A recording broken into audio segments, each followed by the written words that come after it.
You're in streaming right now.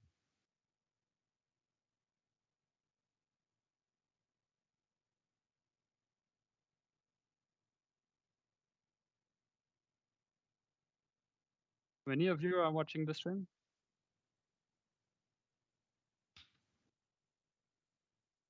Yep, I am in the streaming. You're on live.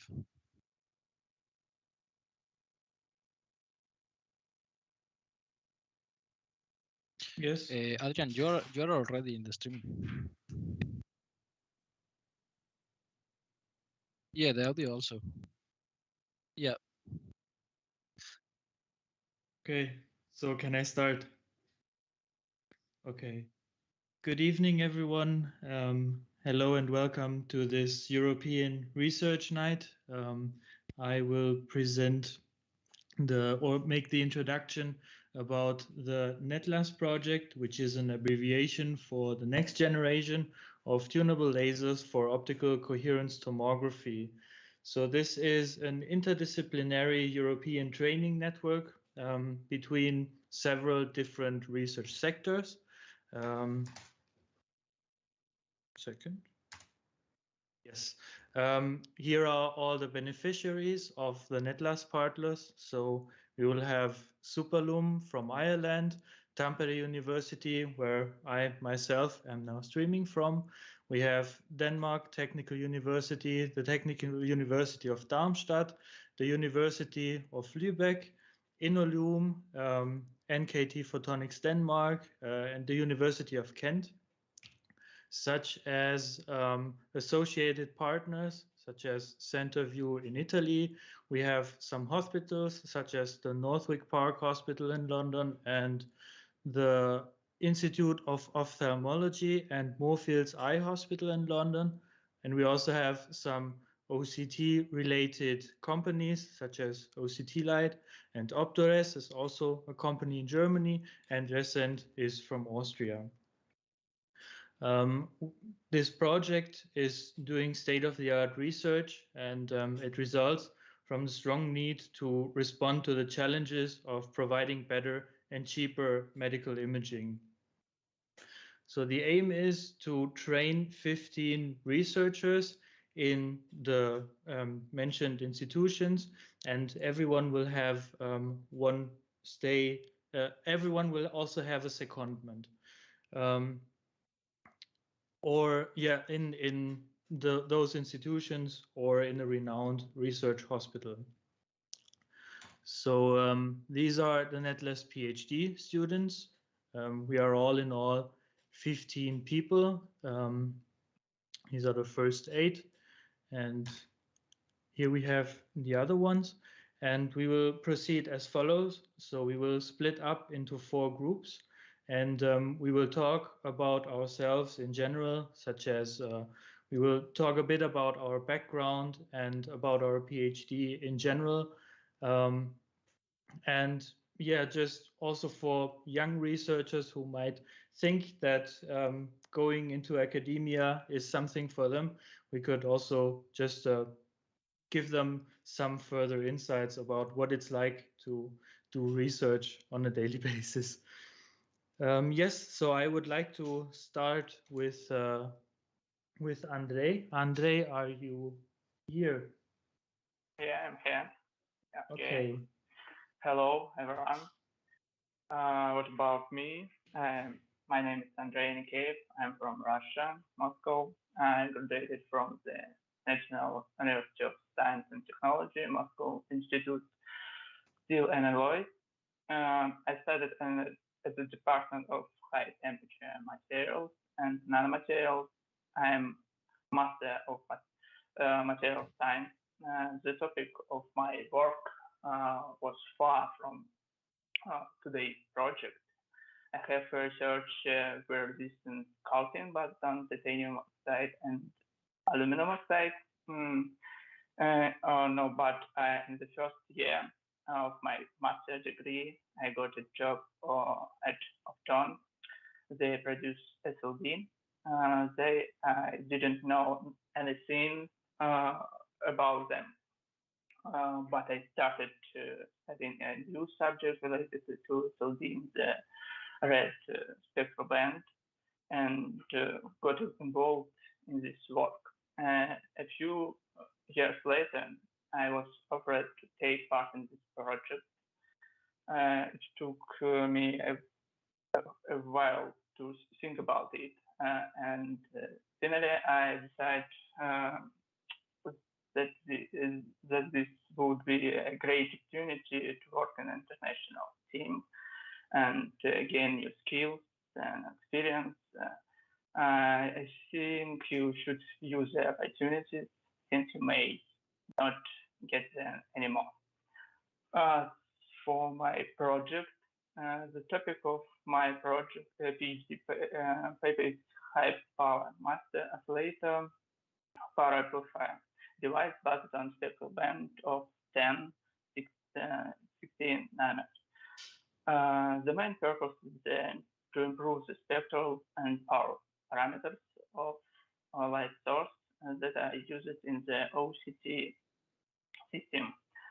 Also, I will search SLD spectral band of 2 microns. It's totally new topic for me, but I think it will be interesting and informative. Now I'm doing my project in Superloom in Ireland. It is one of world manufacturers of SLD. There is a friendly and close-knit team.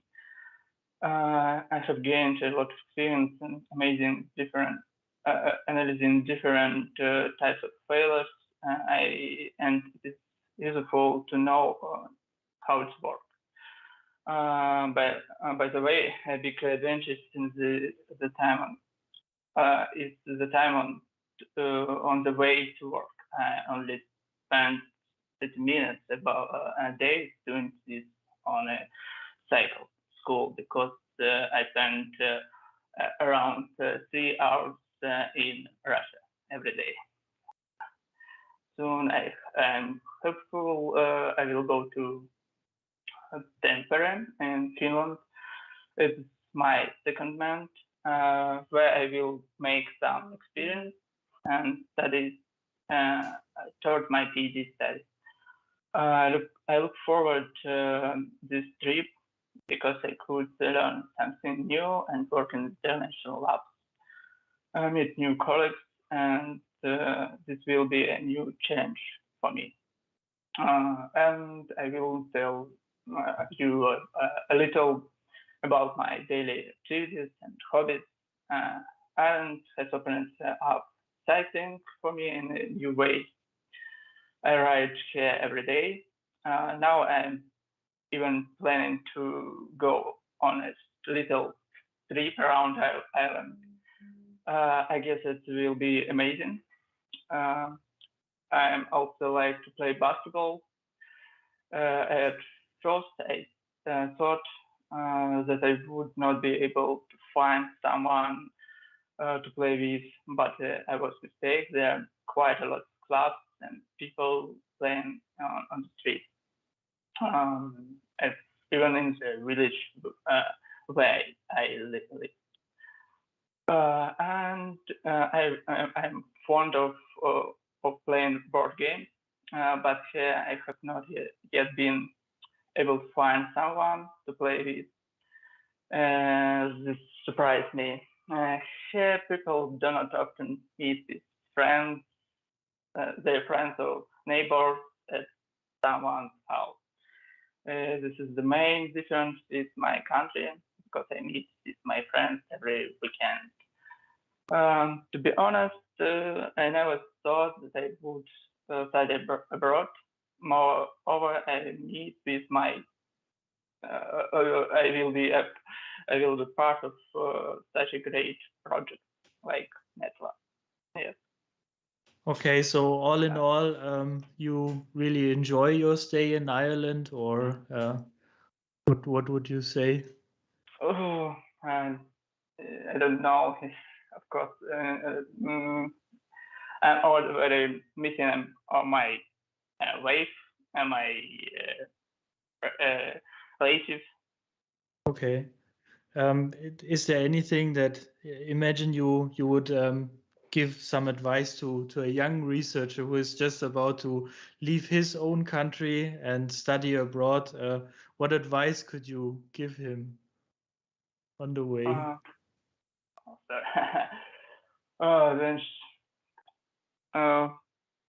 I don't know. Or what should someone prepare for? Was there something completely different from what you expected? I mean, apart from the way that people don't really go outside in Ireland or play board games. Oh, the popular game is soccer. I don't know. It's this game like rugby and football. It's I don't know. Is it the Gaelic football? What? Is it the Gaelic football? This very typical game from there. Oh, sorry. Play for. Yeah, this is apparently a typical sport there where you have a round ball, but you have to like run it with the ball in your hand, and yeah, this is probably an Irish. So something like like football, or how? Yeah, kind of in the middle. Okay, interesting. You have both the football goal and also the poles, and you have to. Yes. Okay, have you tried that? Oh no, it's no. Okay, yes. okay. No, yes. Okay.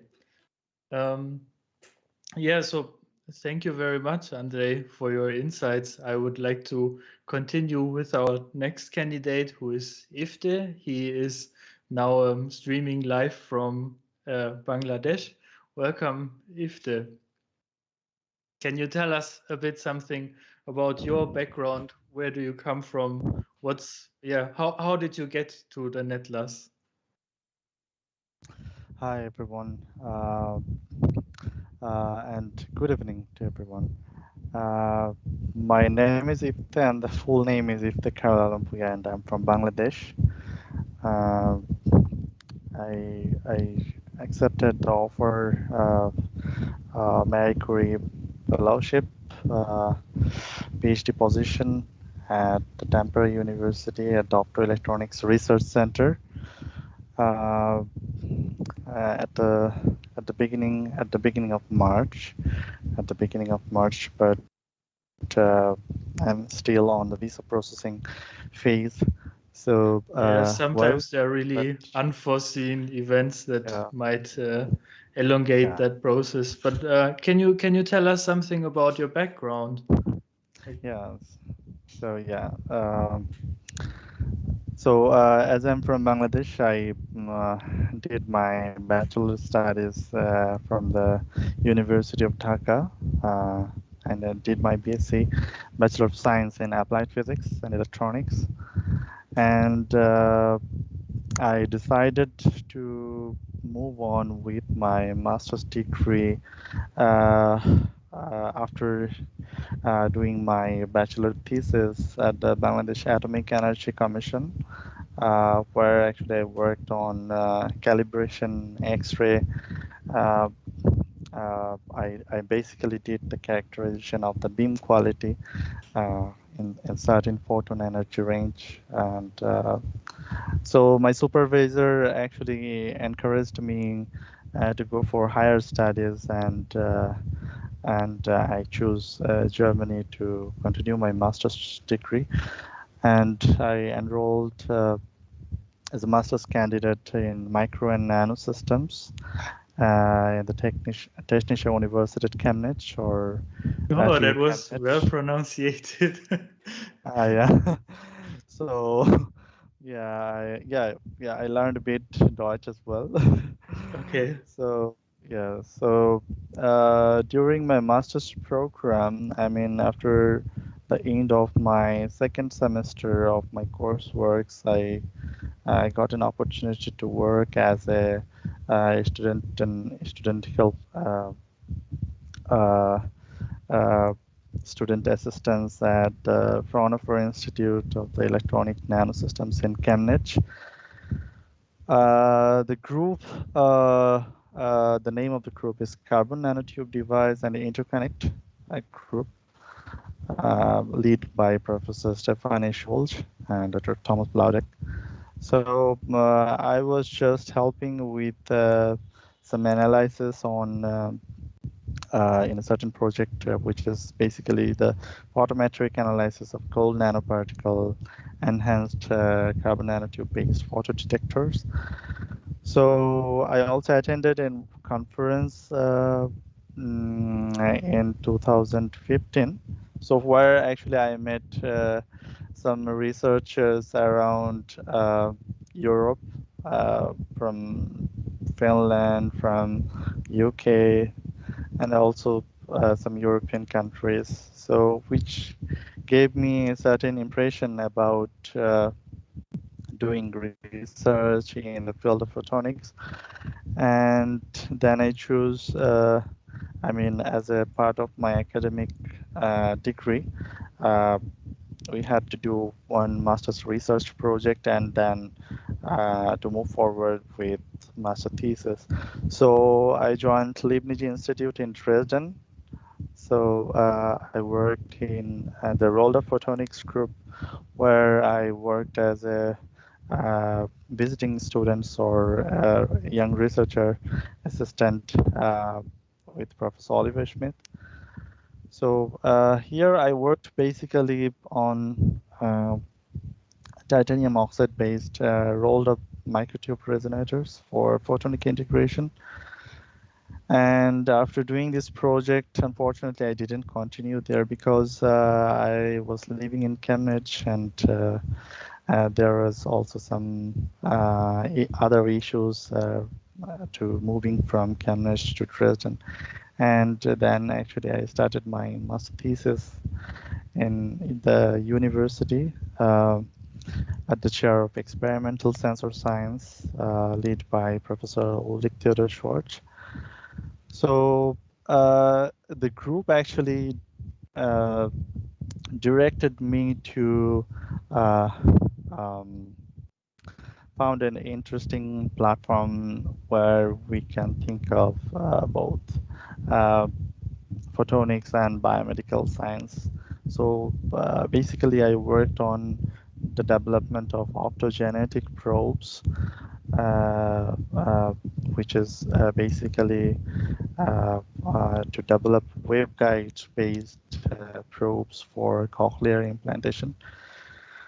So after doing some successful works, unfortunately, I had to come back to my home country, and I worked in the university in a university in Bangladesh, in a private university, as a junior lecturer in physics, and I also taught something on electronics as well. So could you use some of your experience from abroad for this purpose, or? Yes, actually, my experience, I wanted to continue some work with my students, and also I plan to do some research works, but there are some limitations here to access some laboratories but however, I did some theoretical works here. So after years, I applied at the Tampere University, which I found, the advertisement I found in LinkedIn. So I still remember, yeah, it was like the end of the year, and I saw a post from Professor Mircea Guina, and then I went through the application, the advertisement, and where I found a good connection between some waveguide-based technologies and something relevant to optoelectronics. And I applied and went through the interview phases. And yeah, I accepted the offer when I was offered. And yeah, here I am. And yeah, I'm really thankful to the team from Tampere University for accepting. And yeah, I'm looking forward to join as soon as possible. And so how do you feel to change the country again? So I have already experience in living abroad. Okay. So yeah, so what I think that yeah, the weekend is the most powerful thing to refresh myself. Okay. Do But so all in all, you would say you're curious and well, basically since you already had an experience of staying in a country in Europe, you expect that it might not be that different. Or Yeah, I think so. And of course, this time I will be moving with my family, with my wife and my child. So yeah, I think I will be able to adjust. But I heard that Finland is more cold than Germany. it is. So, It is. yeah, yeah, yeah. But I think that Dresden and Cambridge was also cold. But maybe in Finland I will feel some worse experience. I mean, I can for sure tell that it may be colder than in Bangladesh, although I've never been in that place. Yeah, but you will still enjoy it. Once the snow is lying on the ground, it's actually really beautiful out here. Yeah, but you will see once you get here. Thank you, Ifta, for your insights. I would like to continue with Sasha. Good evening, Sasha. Good evening. So, Hi, Phillip. Sasha, you are from France.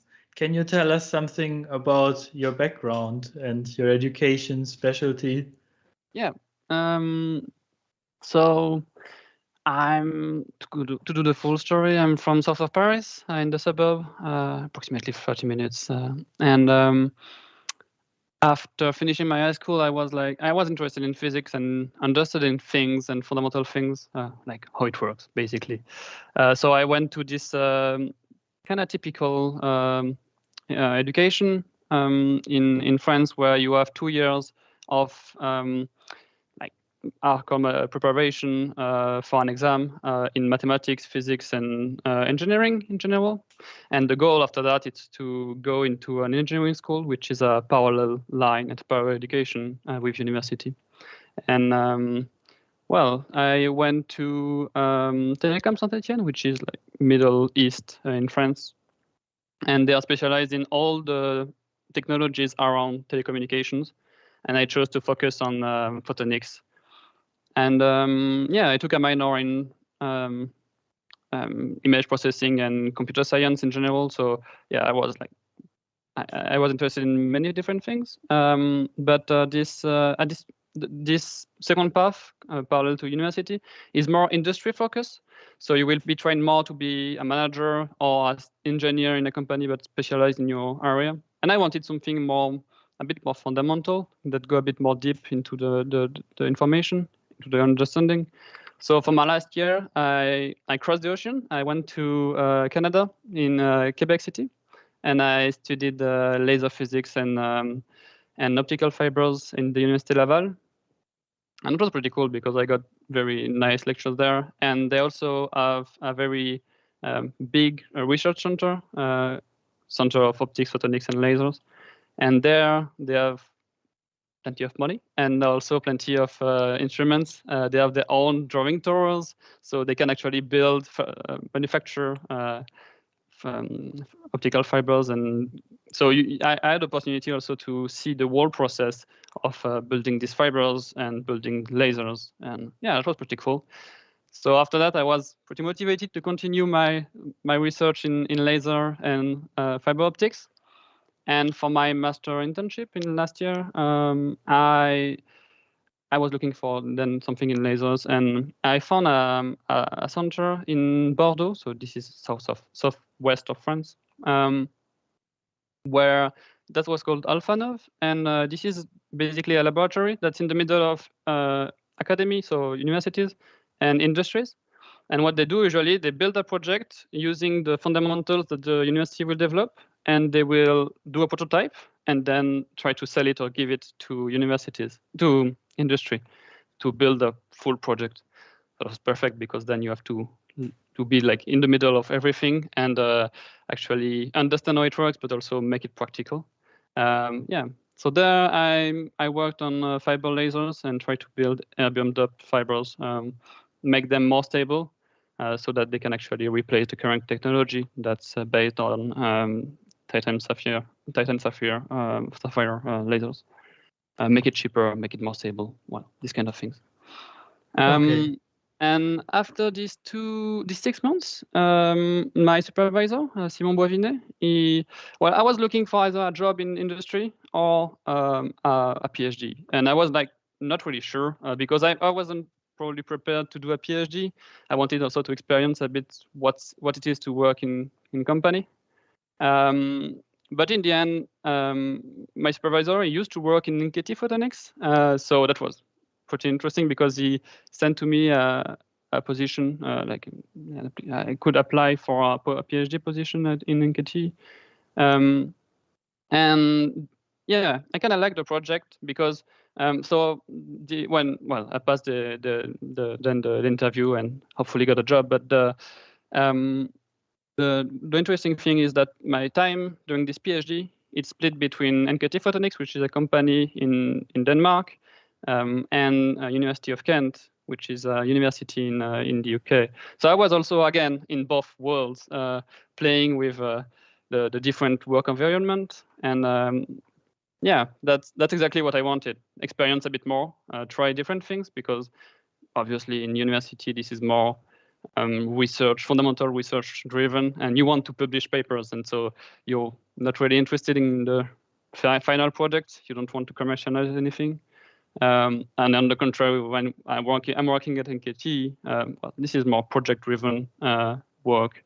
They want to actually have something that will be useful in a project, or so that's two different environment. And that's, yes, and it's also very interesting that this Netlas project can allow us to do such a secondment that you actually get to see both different worlds, basically. That's wonderful. And also you have so many people you can talk to when you have a problem, because if I don't understand the fundamentals, I can go to people in the university. If I have something practical I want to fix, or just some problems that I know someone has been working on this kind of project for 10 years, I would be able to ask my questions.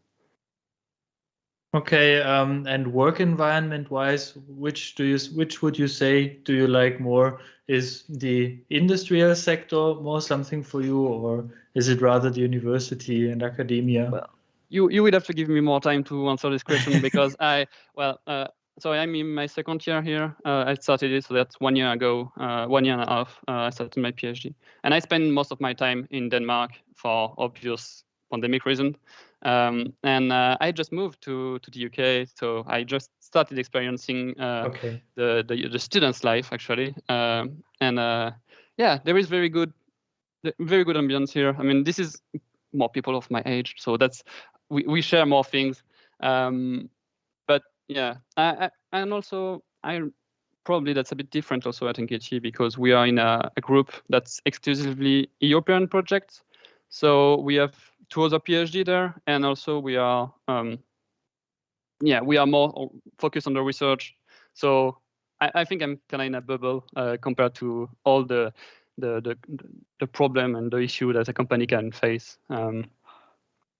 So yeah, for the moment I enjoyed a lot the time I spent at NKT, but I start also really liking this work at University of Kent. Okay, so since you've been moving around quite a bit, you've been to Canada, you've been to Denmark and England, and do you want to move at one time back to your country, or can you imagine just staying abroad? I think I will. Yeah, no, I think at some point I will just return home. There is definitely something I miss, starting with the cuisine. Well, yes, okay, French cheese and wine. I kind Yeah, of all get these that. things.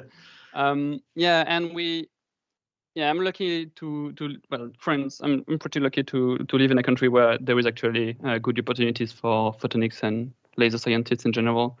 And yeah, at some point, I think I would just return home. But let's see what the opportunities are. Okay, and for young researchers that might listen to us, what do you think is the main skill or attitude that a PhD student should have? Once you're in the PhD, I would say, well, obviously you have to be curious, to be resilient, because you will have plenty of troubles. But I would also suggest to actually be open to just try to discuss with people, because there is plenty of people you can just discuss with and they will solve your problem in 20 seconds. Definitely. And if you just stay in your own lab or in front of your desk and try to solve it by yourself, you will spend a year. So yeah, use actually the resources that you have. And yeah, if the person is not already in a PhD, I would, well, obviously recommend to join a EU ITN, so this kind of project, because you can actually meet a lot of people. Well, we have 15 here, so that's wonderful. People that are actually working on something that's similar to you, but not exactly the same thing. So you're complementary, so you understand the problem and you can discuss different approach. So I would definitely recommend to take part of these trainings. If you like to move around, so you need to go abroad. That's the only mandatory condition here. Okay, thank you very much. Thank you. So yeah, then I think it's your turn actually to ask me some questions before we move on to the next group. So if there's something I have a question. Yes, go ahead. yes, Ifta, go ahead. So Sasha, that I was just thinking that how many languages do you know other than English and your mother tongue? Well, I was kind of lazy when I moved to Canada because, well, they speak French, so that was pretty easy. No, actually, I started learning Danish because that's nice to understand what people say when they're in the streets. But I'm very bad at it. And I know some bits of German, but actually, no, just French and English. And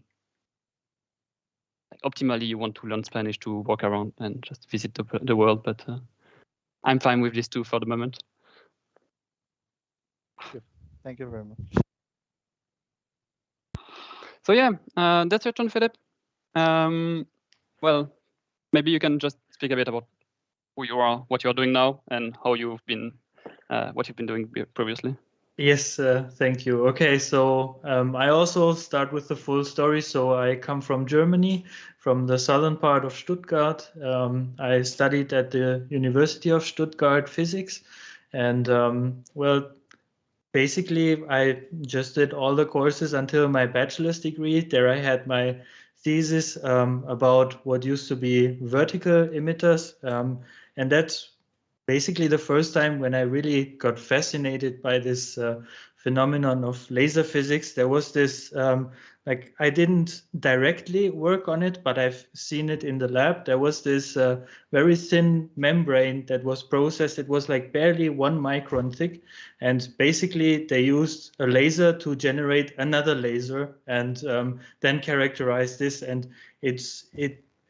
from that moment on, basically, I got hooked to this topic, and I really decided that I want to learn more about it. So in my master's degree, I also had to do a master thesis. I did it at the same institute to learn a bit more about the background and maybe some other phenomena about it.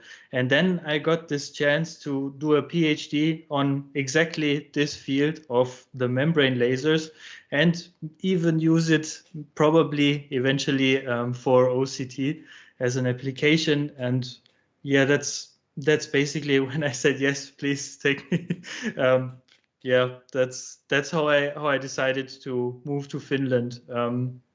yeah, for my time here, I can say it's colder in Germany, but I really enjoy it. It's a lot more quiet. People are more relaxed. It's a lot friendlier, I would say, also in daily life.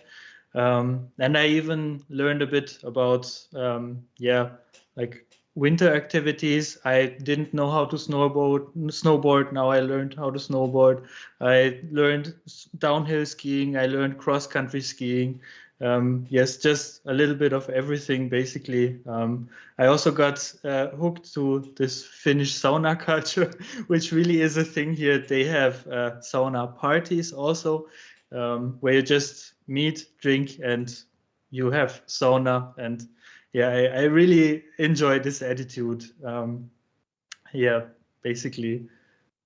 So yeah, I do have time for myself in addition to a PhD, and I really find it very fascinating to live in another country. Well, the fact that Finnish is a lot different from all the other languages that I've ever heard in Europe is a bit of a challenge, but yeah, I think after a while you get used to it, and yeah, it's fine. So you started learning it? Well, every now and then, let's say it like that, but it really takes a lot of time and effort that you have to put in. Even if you hear a word for the very first time, it's not like you could instantly remember it. Like I had French at high school, so I can speak that quite easily, and there it was like, well, you read the word and it kind of sounds a little bit, at least remotely, somehow similar to German. But Finnish is completely different. And if you do not really train it a lot, then you just forget it. Yeah. Yeah, I can So imagine. Yeah, so I would say it's mostly passive knowledge about the language. I'd be curious to know what pushed you into a PhD at the beginning. Well, like I said, I really got hooked onto this membrane phenomenon. I really wanted to do more about it and learn a bit more about the laser physics. And also I was curious about seeing what a PhD would be like, if that would suit me or not. And luckily I have been given the chance to work in a really cool team environment. And yeah, so far I can't really say that I neglect my decision from back then. Okay. What would you advise for someone starting? What's the more important thing you have to look when you start a PhD? Is it like the subject, the supervisor? Well, if you know your supervisor, that's great. But I can also imagine that, like for Ifta, for instance, he has never been to Tampere, and I think his interview process must have also been a bit different from the way how I have experienced it. I don't know, but definitely it's worth it. Definitely it's good if you know your supervisor well, or yeah, if you can get along well with him. But I think the most important part is that you have a healthy team environment where it's okay to ask questions and you are not held for foolish or whatever if you ask, but you are in general more motivated to do so, and yeah, to not just sit behind your own laptop and try to find out things all by yourself, because yeah, that's most of the times really a waste of time. Mm-hmm. Yeah, for and sure. Also deal with you have to kind of be able to deal with the fact that things do not work out immediately. Since it's mostly research, it can happen and it will happen that things do not work immediately. So you need to have a bit of patience and deal with the fact that things do not always work out as initially planned. And yeah, then if you master those skills, I think then you are good to go. I think that's also something important to some skills that are important also in any job anyway, because often the project fails. Well, that's how it is. You just have to adapt.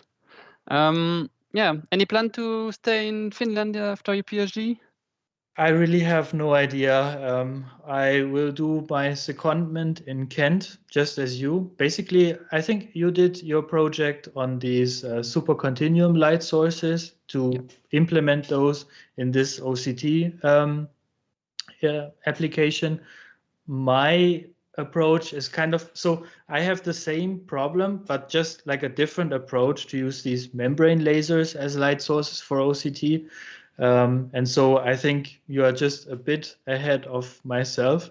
Well, but once I will be in Kent, I will also see around what that environment is like and what it's like to have something completely different from laser physics. And well, then also my decision might differ. Yes, so I can't really tell. But luckily, this European network really has you covered on this. I think there's plenty of options where to go. For sure. Well, thank you. I think maybe we can.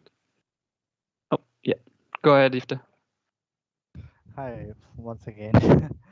A question for Philip. Hi. So, Philip, a question is like specifically about Finland. That in Finland, I see that the PhD is about 4 years program, and how it Yes. differs from the German university PhD program. So, what would you Okay. say? Specific? Yeah, that's a good question. Well, I mean, I can only tell from what I have seen as a master student what the doctoral students had to deal with there. So I wasn't facing those issues myself, other than I do now. But I would say that all in all, well, maybe it's also due to the fact that I am at a different research facility, and also this might differ from facility to facility. But here it's like this, that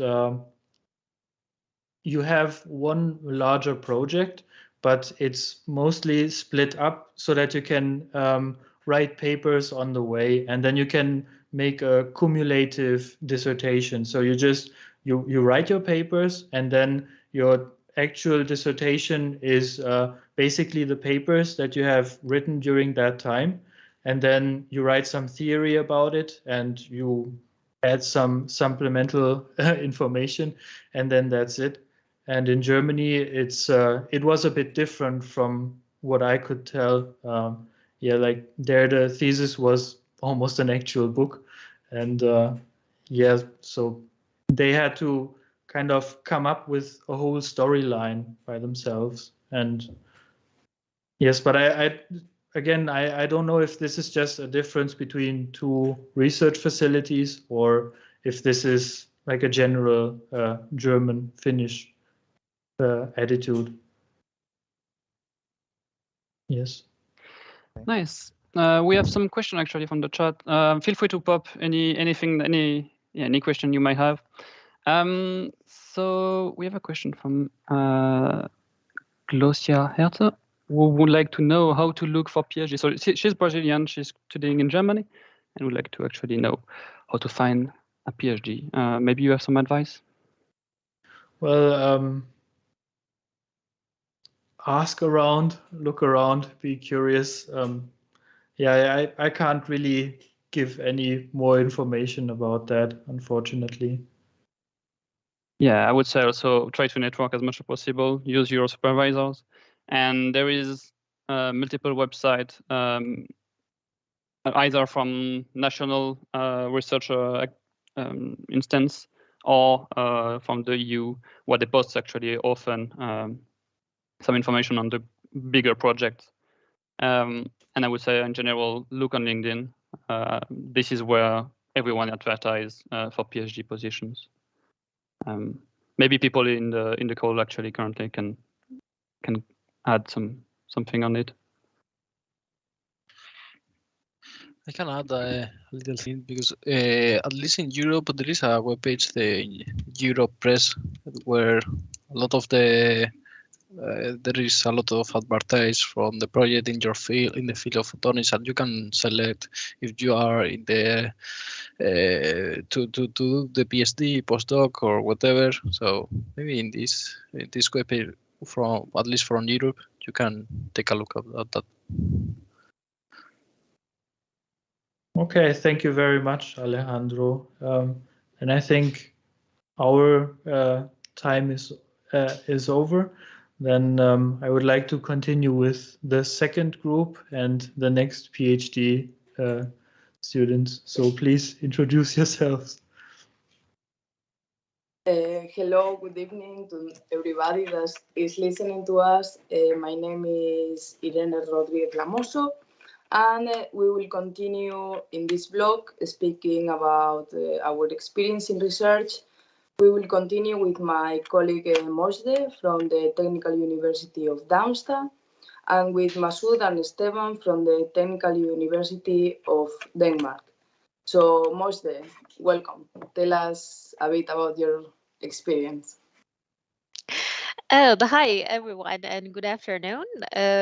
Thank you, Irina. My name is Mojda. I'm born in Tabriz, which is located in the northwest of Iran. I think that I can hear a sound like, and it's kind of fun. Okay, yeah, it's better. Thank you. And so I would like to start with school years. In school, I was among hardworking students, and actually, I really enjoyed back at those years. Besides studying, I did different activities like swimming, dancing, playing chess, learning foreign languages, even painting, which turned out that I have no talent in it and decided to let it go. Even knitting. I remember that my masterpiece was a sweater, which I did it when I was 9 years old. Also, I was a naughty girl. I was silently crawling into somewhere, and after a while, come back with an injury or even broken leg or arm. Still, I have some of those scars, but on the bright side, I'm still alive today here and lucky to get a chance to have a chat with you guys. Back in high school, I was obsessed with electrical circuits, and sometime I was in physics lab trying to mount some components on the breadboard. I remember my feeling. I was very excited when I was able to turn on a small lamp by connecting it to a large battery. This went on, and we made a line tracking robot with my brother. And to be honest, at that time I had no idea about the whole thing, the PCB boards and these stuff. Only having the chance to solder resistor and capacitor at that age was really fascinating for me. Like most of the countries, as you know, at the end of the high school, we had this university entrance exam. I don't know why, but we take it too seriously. So under that pressure, you feel like your future, career, life, and success is dependent on this exam. So I tried my best, and since my rank was good enough, I had different options to choose among. And you might guess what I choose regarding to stuff that I told you till now. Yes, I chose electrical engineering at Sheriff University of Technology, and which this university is one of the best university in my home country. After graduating from bachelor's, regarding like normally people have different options. You might start your career, which chances are really low to start working at what you like and educated about.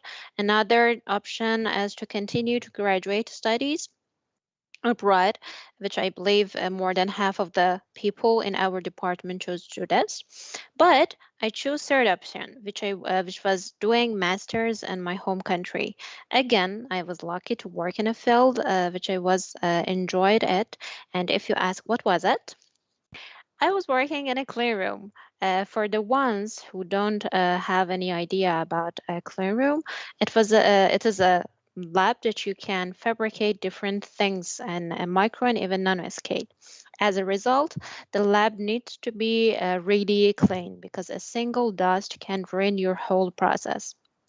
That's why people go to these labs fully covered to avoid external dirt and dust as much as possible.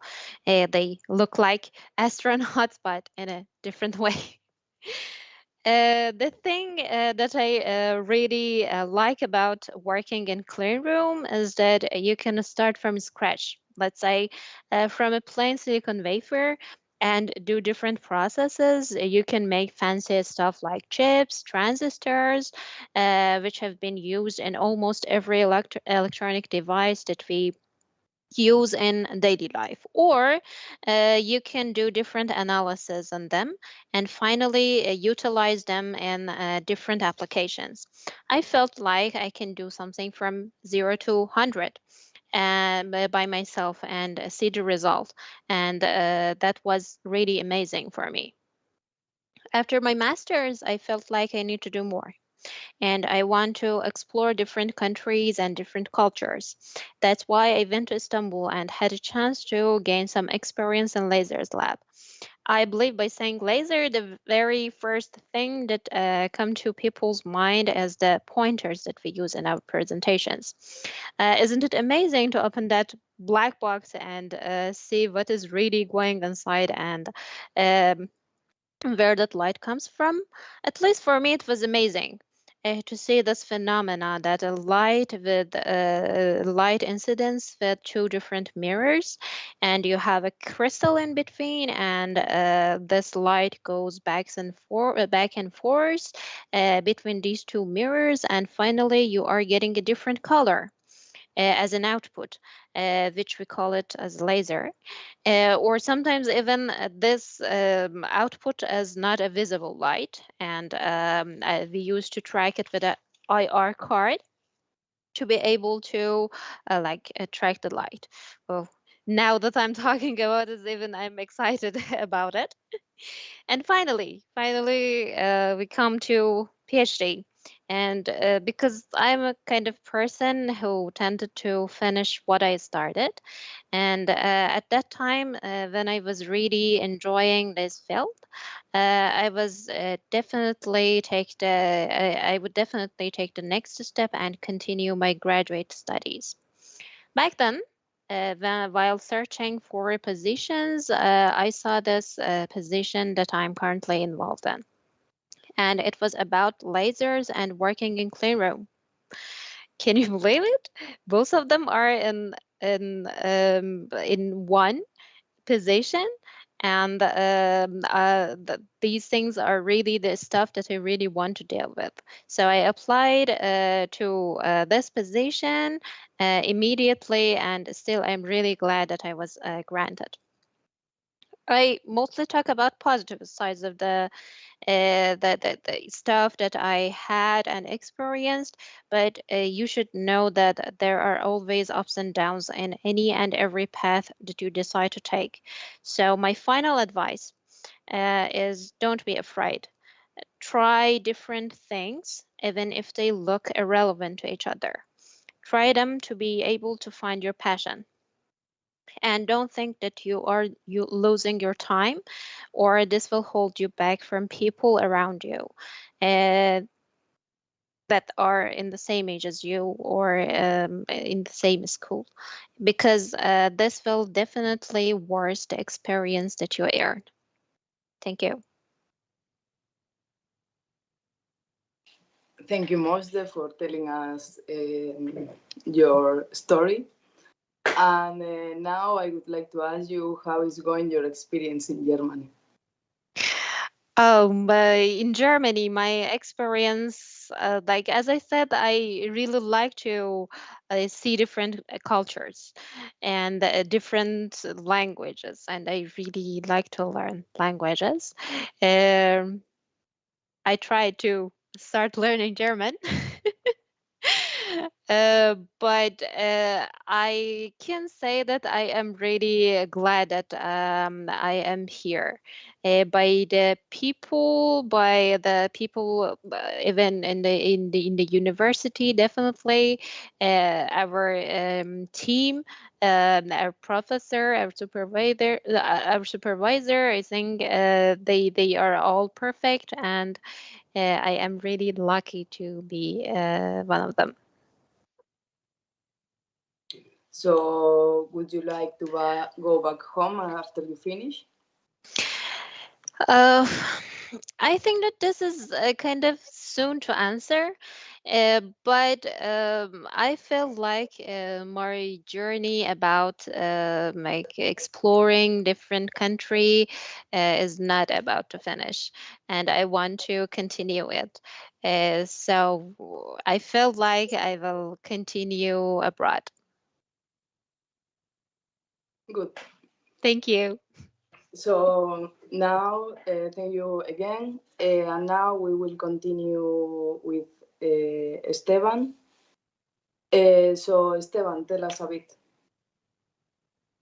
Hi. Hello, everyone. Yes, I am Esteban. I'm currently doing my PhD PTU. So first, when I was in high school, I participated in a physics contest and got the second place. And because of that, I got a scholarship to study physics. But then after that, I participated in another physics contest. In that, I got the first place, and with that in that contest, I had the option to study any engineering. So then I thought physics would be too difficult, so I decided to study electrical engineering. Yes, so then so that is what I did my bachelor in electrical engineering. Here I took some courses about semiconductor devices and the basics of the circuits, how it works, but it was very basic. It was like nothing at the end. When I finished, I felt that I didn't learn. Like I had to learn so much more for the things to finally apply this knowledge. So that's why I applied to do a master's degree, and I got accepted in the program PIXNet, that is the short, this Erasmus Mundus program, is Photonic Integrated Circuits, Sensors, and Networks. And this was 1 year in Italy. I studied in Pisa, in the Scuola Superiore Sant'Anna. Then after that, I studied for 6 months in UK, in the University of Aston. And after that happened last year, the plan was to go to Japan, to Osaka University, to do my thesis. But since all this COVID nonsense happened and I couldn't go, I have to go back to my country and spend 6 months in my house doing the thesis. Yes, so that was bad, but it was very good experience before. In Italy and in UK, I could meet a lot of people from many other countries, and most of them were interested in doing a PhD. So that was also a motivation, and even after the masters, I also felt that I still need to learn more and during the masters, I didn't have the opportunity to work in the lab. Everything was like theory, and my thesis project was about simulations. So I wanted to finally do something real, and that's why I applied for this PhD, because it involves working in the lab in the fabrication of lasers. And I got this position, and I thought it was impossible to get this, but I got it. And yes, I'm very happy that I got this. And now I am working in the lab a lot. Yes, I'm having a lot of experience that I finally it like in Italy there was we enter in the clean room, but they just show us one day. They show us this is where people do the chips, the things, but then yeah, that was also. And then here I am working like almost every day. I go to the lab to learn about the how the machines work and the process of fabrication, and very good. Yeah. So, and what would you recommend to the people that is listening to us as advice? As advice, for the people that if they want to do a PhD, I don't know if you want to do. I don't have the experience of working in a company. I mean, for the PhD, for me it's like the best, yeah. And the thing is that you have to manage your own time. That is what is the main. I think the main. You have to be very organized with the things, otherwise you don't.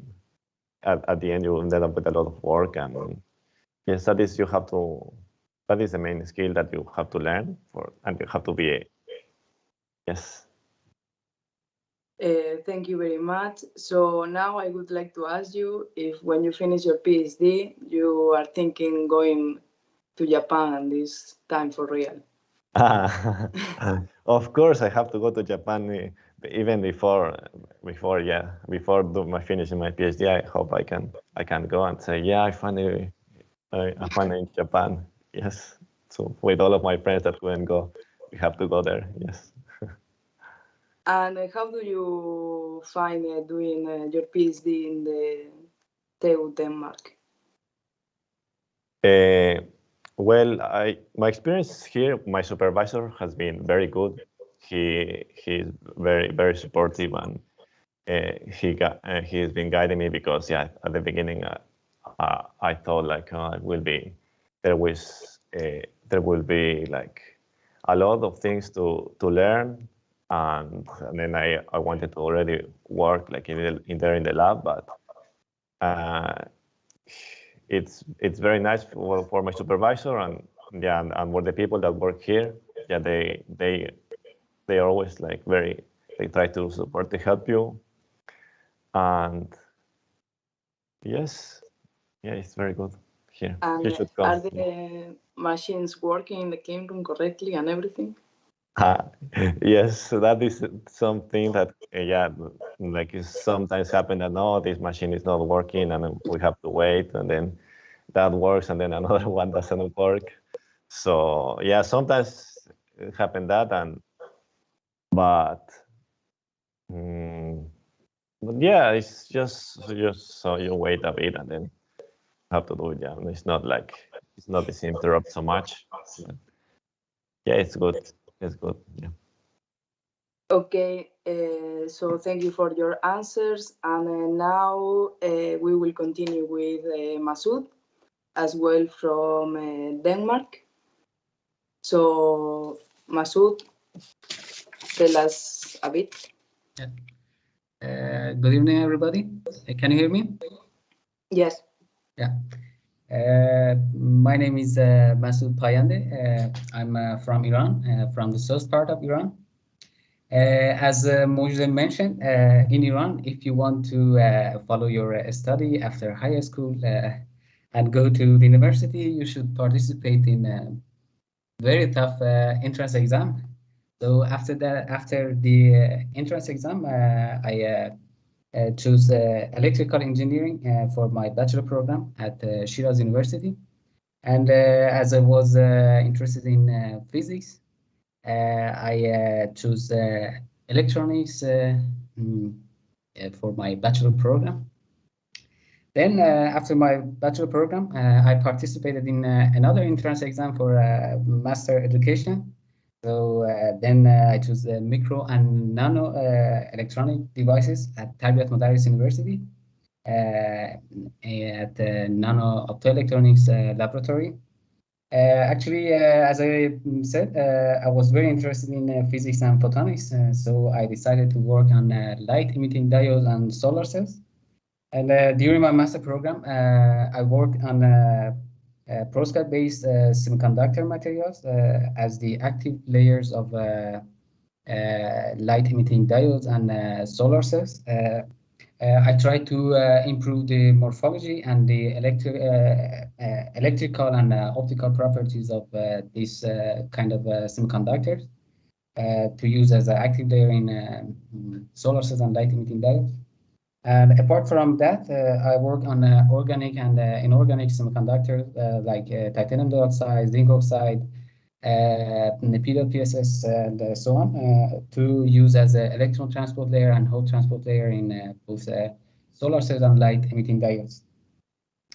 Actually, after my master program, I worked around 9 months in a company to face new challenge.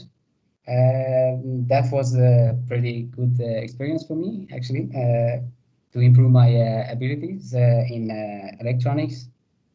And then again, I moved to the university as a research assistant to work on perovskite-based solar panels. Then my colleague and my friend, who is assistant professor at the KIT University in Germany, he encouraged me to study abroad and apply for PhD programs in Europe. So I decided to apply, and I applied for many PhD programs in Europe. And then I got admission from 3 universities, and I chose the DTU and ITN project as my PhD program. I know DTU in Denmark. I'm working on MEMS VCSEL for optical coherence tomography application. The 2 main goals of my project are improving the bandwidth of the laser to 150 nanometers, and then using the laser MEMS VCSEL laser for optical coherence tomography application. Yeah, that's it.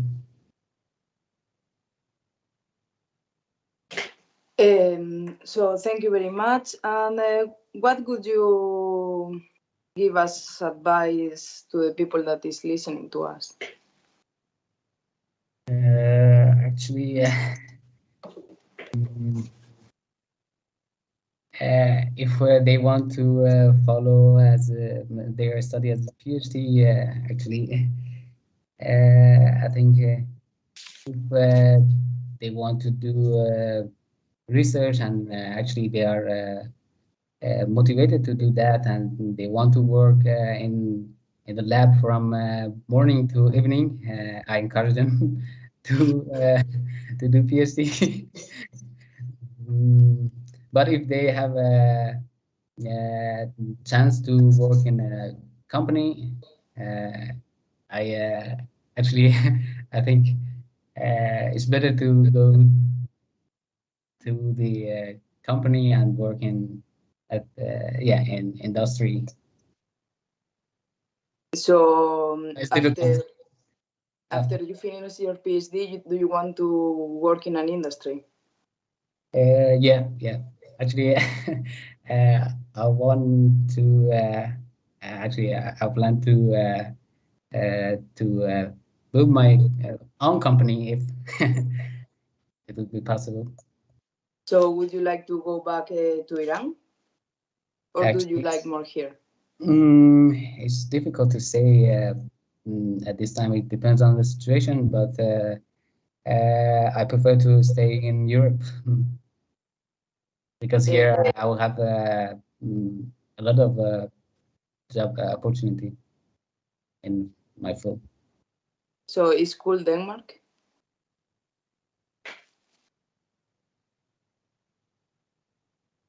Hello? It's cool. Yeah.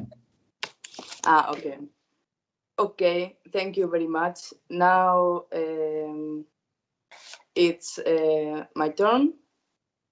So I'm the PhD number 7 of the Netlast, and I do my PhD in the TU Darmstadt in high tunable MEMS for optical coherent tomography. So I'm from a region of northwest Spain where I did my bachelor's in electrical engineering, and I started the bachelor's like I would say everybody, without not knowing very good what I was going to do, what an electrical engineering can do. But luckily, I liked it. So as soon as I could, I started working. So I spent 2 years working in the UK in a technical office.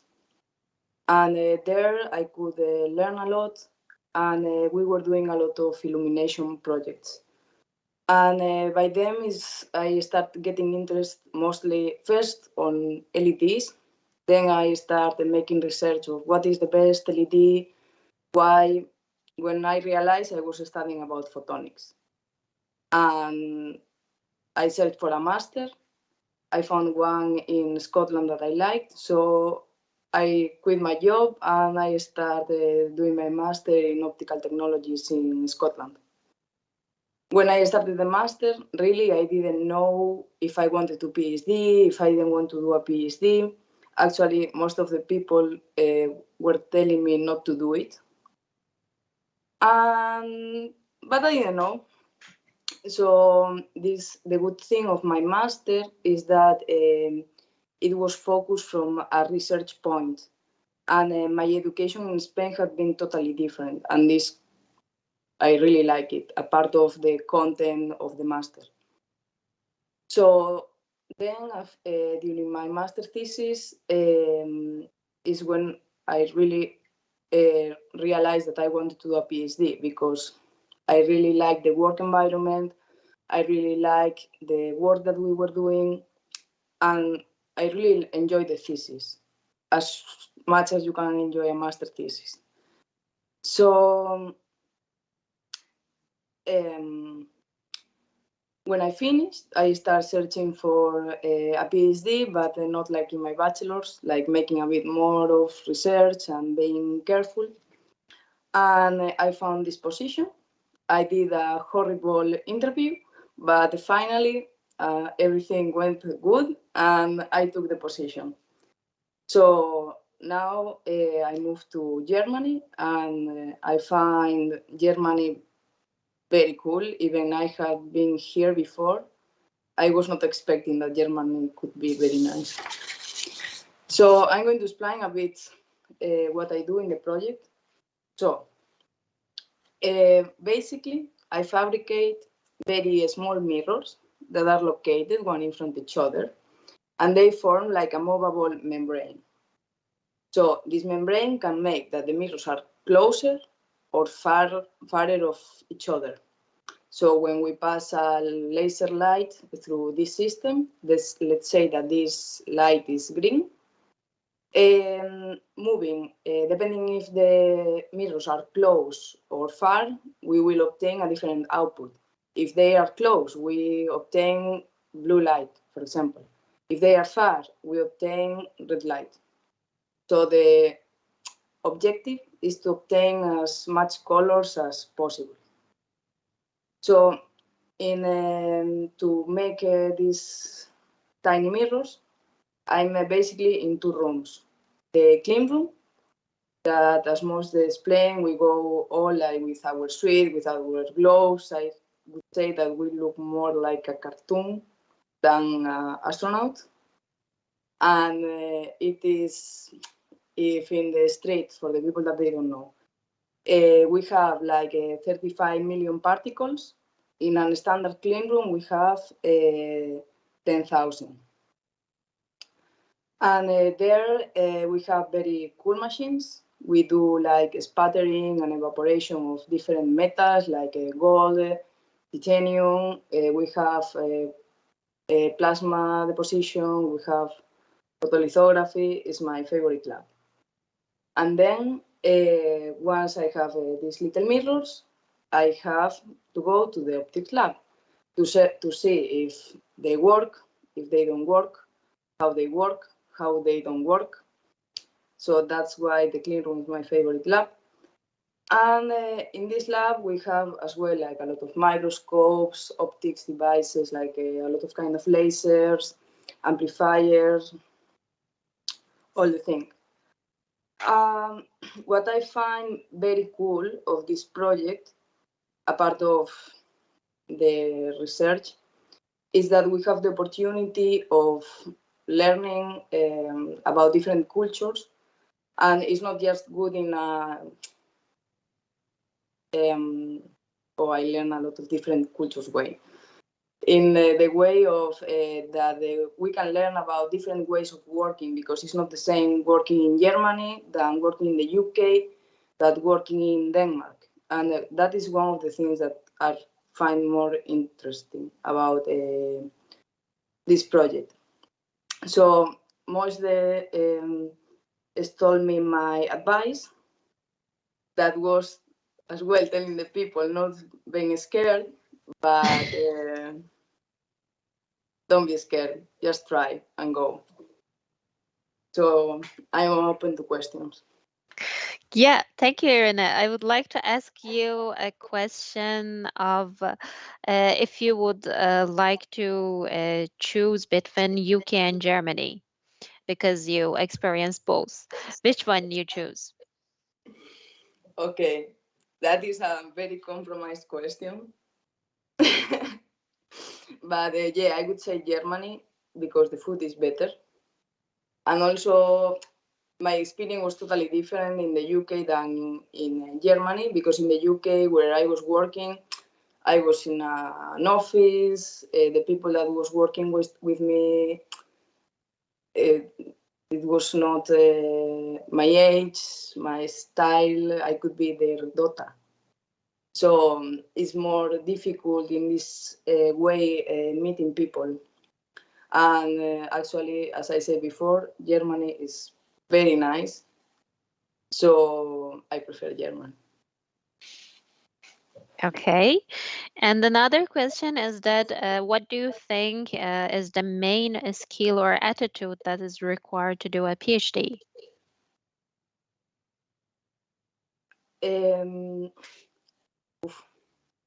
I don't know. I would say that is just keep going. Don't go down, like because the PhD is a bit, one day you are here, the next day you are down, up, down, and being able to support this up, down, I think that is the most important thing. And Yeah, exactly. I think that no one will get the result at the first try. So you need to be able to keep on and try again and again.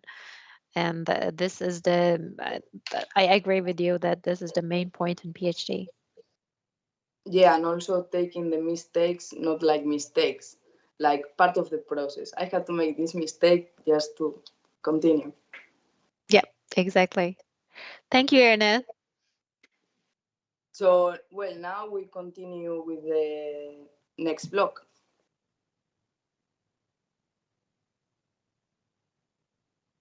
Yeah, supposedly the next block is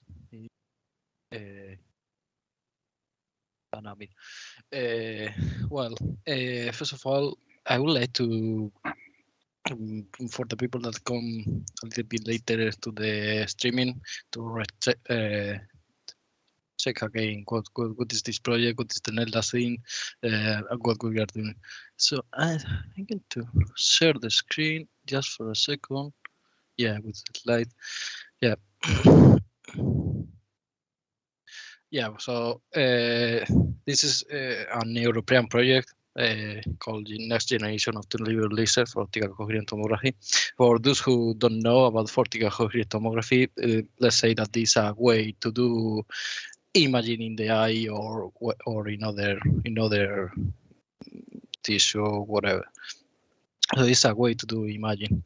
This project was launched by Adrian Poderano, that is the main brain of this all of this thing of this European network. And yeah, he tried to catch up a lot of people, a lot of companies, and yeah, we have a Superloom in Ireland, have people in Finland, Denmark, Germany, UK, that is not in Europe anymore, but we joined before to come. Yeah, well, the thing is that we are part of this European research. We are in the Marie Curie Association, which is a well-funded and yeah, you receive a lot of support from these guys. In which we managed to, well, the people in charge managed to require. Well, that's all the companies, 30 view, people from a hospital, because this is mainly to apply on the eye or to apply, yeah, to healthcare. And yeah, we have partnered in Institute of Ophthalmology, recent of the rest, people that do a lot of photonics and optical. And yeah, the people managed to require 15 PhD students.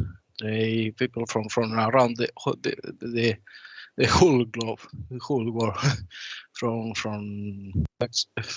Finland to India, crossing around Ireland, Denmark, UK, Spain, yeah, all. So yeah, that's the thing. And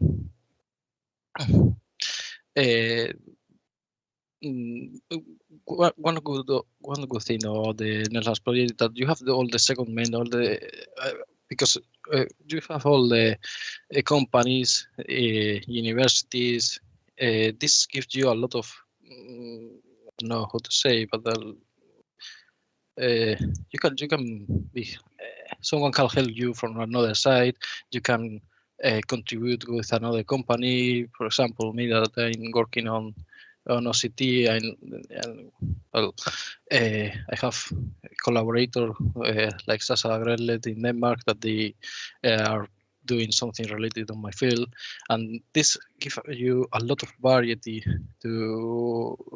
because in your lab you don't have all the instruments, so you need to buy things. This is so expensive, you cannot do it. So that's why you need this whole network to take the things from one side to combine all your expertises. So well, that's the thing about the Netlast project. And how to finish the. And now I'm going to introduce to Marie, who is going to talk us his education and what has he do. So Marie, you can go.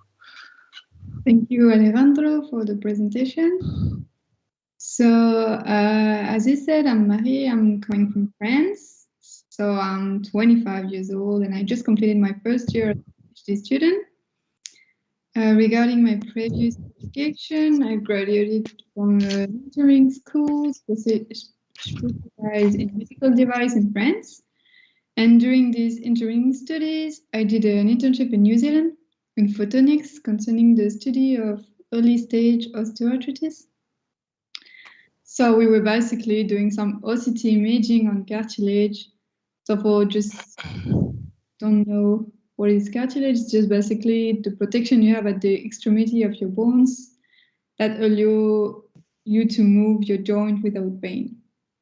So the job was to do a lot of imaging and data analysis. So as I loved my internship in Auckland, working in the lab, discussing with my colleagues and friends about some issue and so on, my supervisors, who was actually a PhD student, encouraged me to do a thesis. I wasn't really sure about it, actually. I was kind of scared of doing a PhD, but it was the best advice you could have gave me because I couldn't be more happy about what I'm doing now. So currently I'm in North Germany, in Lübeck, doing my PhD. My topic is still in photonics, so I'm developing a new laser for OCT. And this new laser will allow you to have better imaging resolutions. So the resolution is really important in imaging. Then the better it is, the closer you are to the scale of the cells. So it's really nice. So basically, my PhD is a lot of optics and physics, obviously, but also electronics, software development, and imaging. So the research group here in Lübeck is quite big, I would say. It's split depending on our topics, but there is about 100 people in the whole Institute of Optics. And regarding where I work, we have 2 big labs with window, and actually we are really proud of a window in a lab because it's pretty rare in optics lab. And we all get along with each other. We are kind of old friends. We all eat together for lunch, and sometimes we're planning some event outside. So it's really nice. And yes, in 1 year I will have my first secondment in South Germany, in Munich, at Optores. So Optores was founded by a former researcher in my group. And I think it's really interesting to see how research become a company and maybe to have some idea for after the PhD and so on. And finally, I will go in UK, hopefully, if everything is fine, where I will do imaging with my laser. So I will do that at the University of Kent and at the UCL and the Moorfield Hospital in London. And so I have a very nice opportunity to travel in my PhD, and it's amazing, actually. I really like it. Other than that, to find my PhD, I apply a different position depending on the subject, the city, and the scholarship. The main point that made me choose Netlas and Lübeck instead of the other were first the very good feeling I had with my supervisor during the recruitment process.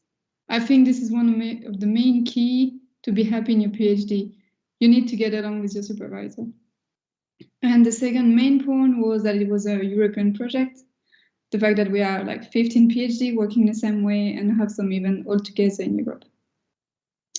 Yeah, so that's it from my side. Nice. So, yeah,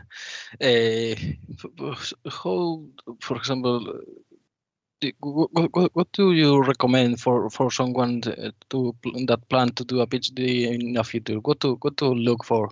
What are the main things that you think that are very important in a PhD? So first, obviously, you need to choose some topics if you like photonics or electronics or your field, actually.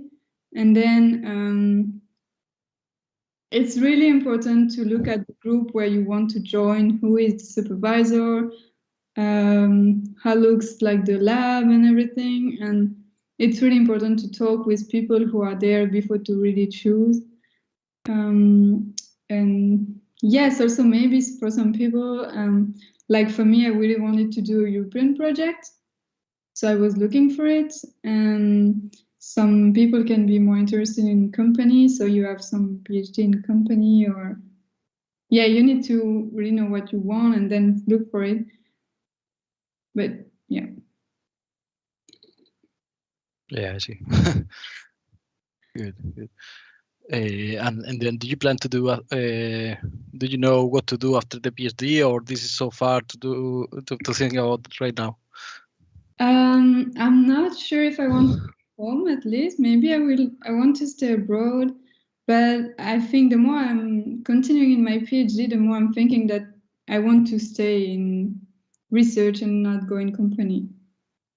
But that's a personal choice. It's just like I tried both. I tried company and research, and so far I prefer research. I see. Because also in Lübeck you have some mix of companies with Robert Hoover and these people, right? Yes, exactly. Yeah. Some researchers form a PhD, build some company. So Optores and a new one that are part of our group still. And it's nice to see them build a company. Yeah.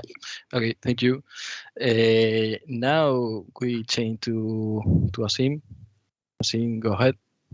Hello, I am Asim. I did a bachelor's in electrical engineering from Pakistan, and in my bachelor thesis, I was working with my professor, and he was working on OCT, and then I was used to go to hospital with him and just saw like we are getting OCT scans, and then he was analyzing, and so it was totally a new field for me. So after completing my thesis, I started a job in a company, and but still I was looking some kind of a good opportunity for my master's. And then after a few months, I got a scholarship from South Korea, and then I moved to South Korea for my master's, and then I was enrolled in optical engineering in master's, and which was totally focused on OCT. And in my master's, I worked mainly on optomechanical structures. Like I was working in the formation of fabrication methods to make optical probes, OCT probes or micro OCT probes, and then later on these catheters, they were used to analyze the swine coronary artery, and it was very interesting. Like we were used to go to hospitals almost 1 or 2 months, and we just analyze our system on a live animal. So it was very interesting for me. And then for my master thesis, I developed wideband swept lasers with 2 SOAs. And later on, when I completed my thesis, I was just looking for some kind of opportunities to move to some another country, because my experience of Korea, it was not that good, because I feel like people work like they have nothing to do in their life other than work. They are super stressed, and even you will go to somewhere in the train, you can't see, like no one is gonna talk to each other, or like everyone is they works like robots. So I feel I have to go somewhere else, because I was kindly a lively person. So that's why I was looking some kind of opportunities to US or Europe, and then finally I found this opportunity, and I moved to Germany in Lübeck. And here, the best thing about this group is like this is a very big group, and like we have a lot of PhD students, postdocs. So like whenever we need some kind of guidance or anything, we can ask from students, and they are like friends. So there is no hesitation to ask anyone from anything. But if I talk about my past experience, it was super hard. So like if we need to ask something, then things take time to ask, and even we need to have a lot of courage to ask something. So that was quite bad, and but that's why I am super happy, super satisfied here. And about Germany, like I guess as compared to Chinese or Asian people, they are more open. So I'm enjoying my life here, I would say.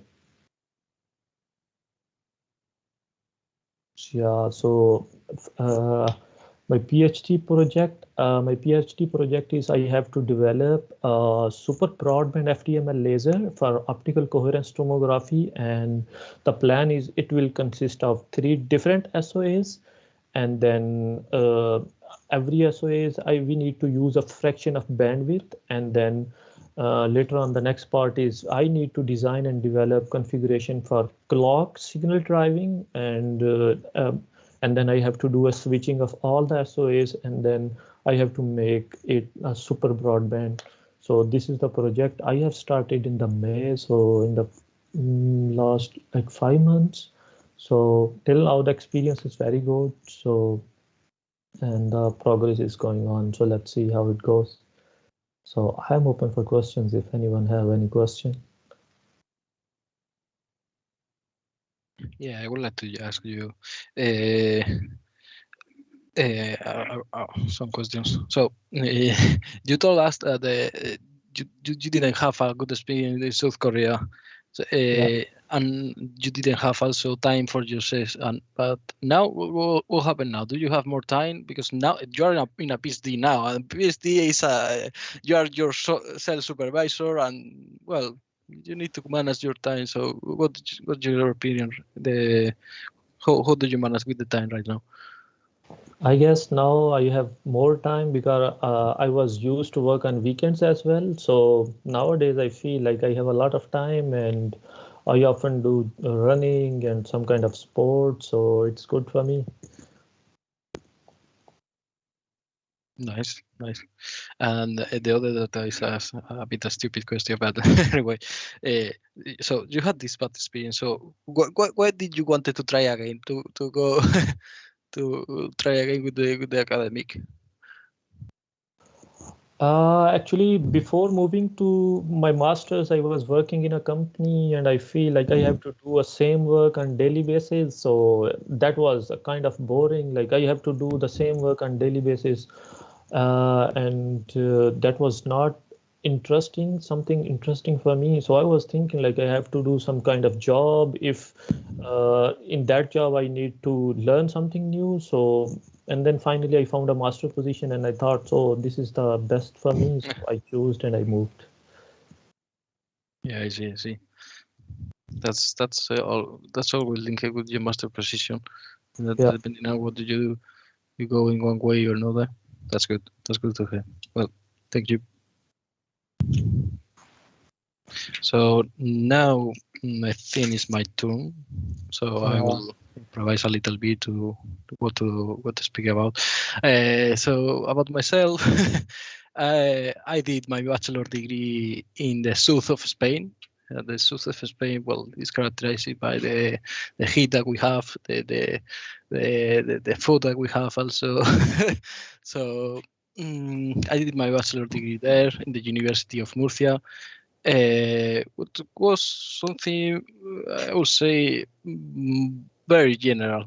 Was so we didn't specialize in anything, but I was lucky because I had the experience that there was a group, an applied optics group, an optics group there called the Laboratory of Optics of the University of Murcia, with one guy that is one researcher that is so powerful right now in the field, Paul Artal. So I had a good experience with him, and I was thinking, well, let's try something different. Let's try the optics. Let's try to see what will happen if I go in this field. And so because of that, I asked him, what should I do? I should do the master here, that is something general, or should I do a master or more related with the topic? And he was so decided. He told me, yeah, go to a master on your topic of photonics. Go to the. I went there to the master of photonics in the University of Barcelona. I stayed there like 1 year because it was a master that were combined with ICFO, that is the Institute of Photonic Science in Barcelona. Also the Polytechnic of Catalonia, one of the best institutions there. So I had such a good impression, such a good experience there. I mean, my experience when I did the bachelor degree was, well, man, I don't know what to do. I don't know what is going to be about my life in 3-4 years. So when I changed it to the master, everything changed. I found a field to do. I did experiment in IFO with the biophotonics group. I had such a good experience that I thought, yeah, I want to do that. I want to do something related with this topic. And then it's when I, well, some of the, when coronavirus came. So at this stage, I was looking for a job or PhD. I didn't think about PhD a lot because I felt like, maybe I'm not good enough to go to a PhD. I don't know. Who knows? But well, I give it a try. I send the curriculum to this PhD, And finally, I success with the interviews. Well, success, more or less, because I was rejected for the first time, and after the second time they came and said to me, yeah, we want you. When can you incorporate to the to the group? Yeah, immediately I say, yeah, I can do it when you go in 1 month, yeah, in September. So in September of the last year, I incorporated to apply optic groups, and yeah, it has been right now more or less 1 year since I incorporated, and science. And go to a different country, go to UK has its advantage, his drawbacks also. I have in this way I have the opportunity to do a real job, to do a real science.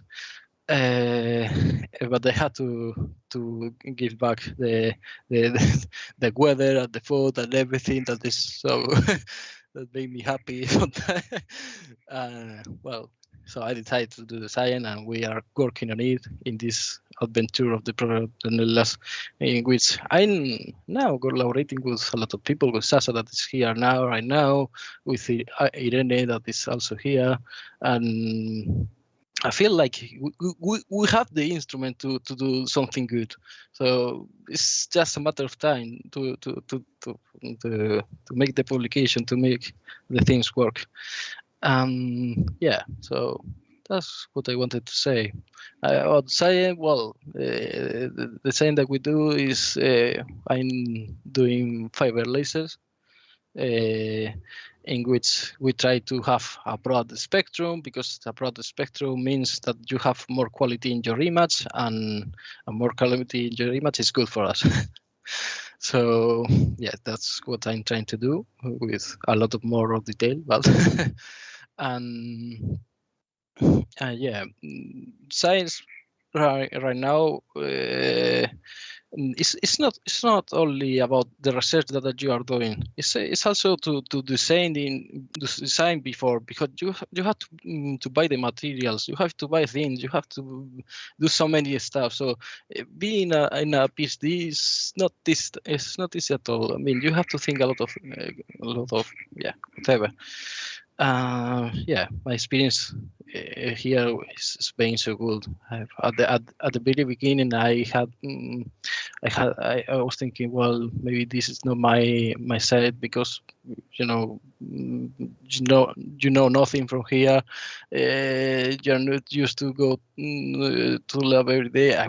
Before coming to the apply optics group, I did my thesis in Barcelona, which I came to the lab like 2 months, 2 months. That was my experience before coming here. So I didn't have such a lot of experience, and yeah. So now we managed to do good things, and we are trying to collaborate more and more. Okay, thank you for your presentation. So what would you say you like the most in your PhD? The most that I like in my PhD, well, once that you have a good group, a good people environment in your lab, that's the thing that make you happy every day, that make you wanted to go to the lab, that you wanted to do the research. So for me, until I discovered that I had friends there, I didn't have such a good time. So now I'm really enjoying, and I'm doing the same. I'm building my lasers, I'm building my things. So have the control of your research. That's something that you really like. That's nice. Yeah, that's true. I completely agree with you.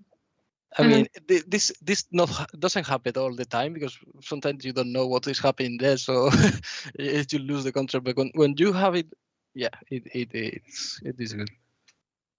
Yeah.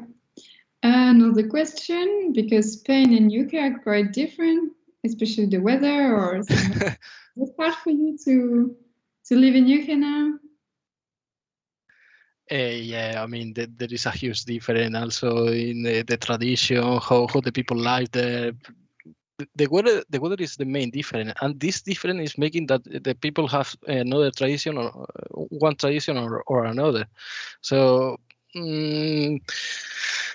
the very beginning, I was thinking, wow, that's a huge difference, because in my city specifically, we have like 300 days of sun, more or less, and here in UK we have 300 days of clouds.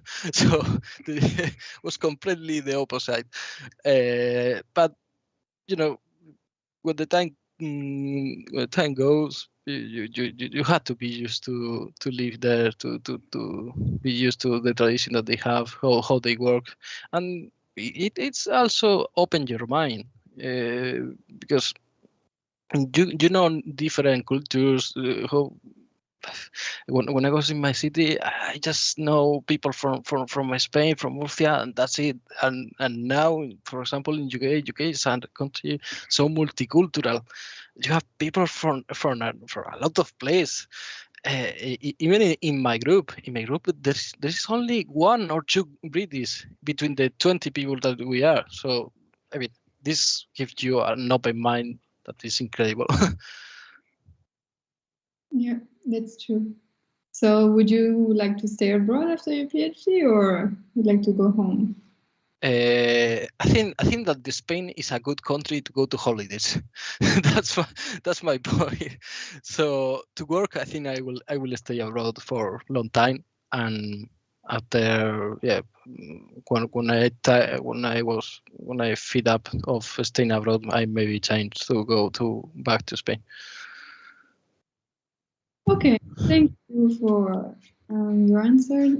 So I guess we can move to the next blocks now. Yes, thanks, Mary. I will just present the next group. So maybe you can start with Gopika. You here? Yes, great.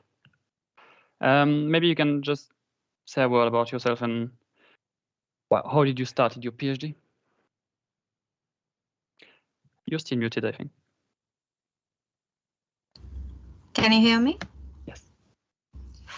Okay. Hi, everyone.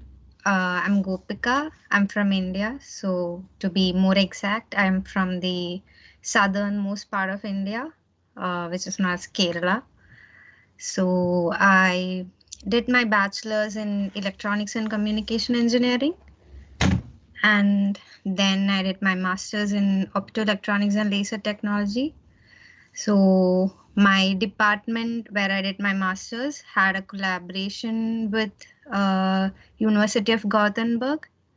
So I got an opportunity to do my master thesis for 10 months at University of Gothenburg as a part of an Erasmus Plus exchange program, where I worked with lasers like NDIAG dye lasers.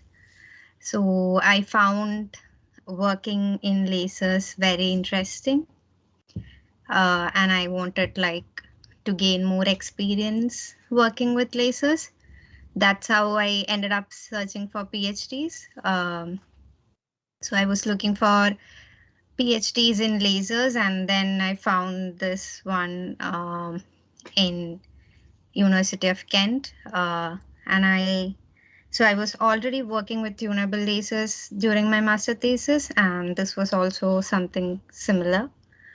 Then back in during my master's, I did my internship, a 2-month internship in a government research institute, Raja Ramanna Center of Advanced Technology. It's in Madhya Pradesh, which is a center part of India. So where I got to know a very little bit of OCT. So when both of this came together, I thought I'll apply, and then I got the interview call. I attended, and then luckily I got selected. So yeah, that's how I got into this position. And so currently I'm working with developing like swept sources, and I'm working with at wavelengths 850 nanometer right now. So yeah, that's it. Great. So you said that you previously worked in India. Did you see big difference between in the work environment between here in the UK and your previous job? Mine was not a job, it was an internship actually. So it was mainly like we had classes and we had like small experiments. So I can't like compare between both of them. So yeah, I never worked like that. So Okay. yeah. Yes. Why coming to EU? What did you find this project, this program? Was it when you were working in Europe? Yeah, In Europe? I was actually searching for PhDs. So that's how I got to know about this EU program and then this Netlas. So I actually found the PhD program at University of Kent and I directly applied here. Okay. Yeah. Great. And here you are. What's the main advice you could give to people that think into going into a PhD? People that are not sure that they should do it, but yeah. I think it's a great experience if you have a little bit of interest in what you are doing. I think it's a great opportunity to continue working on that field and gain more experience. That's what I feel. Yeah, especially in this one where you can actually fully focus on your research. You don't have to teach. You don't have to work. You know. Yeah. Yeah, that's. Anyway, well, thank you, Gopika. Thank you. We'll continue with Ammar. Ammar, are you here? Hi, Sasha. Great. Hi, everyone. Okay, so as Sasha introduced, my name is Ammar, and I am a PhD student at Inolum and University of Kent as a part of Netlast project. So I will tell you about my background, but it would be somewhat similar to what Asim told you guys, because we both shared the same lab in South Korea when we were doing our masters. So a little bit of my background. I have an engineering background basically. I did my bachelor's from Pakistan in electrical engineering. And in my bachelor's, I was very lucky that I got to work on a very good project for my bachelor's thesis, which was related to imaging of the human brain.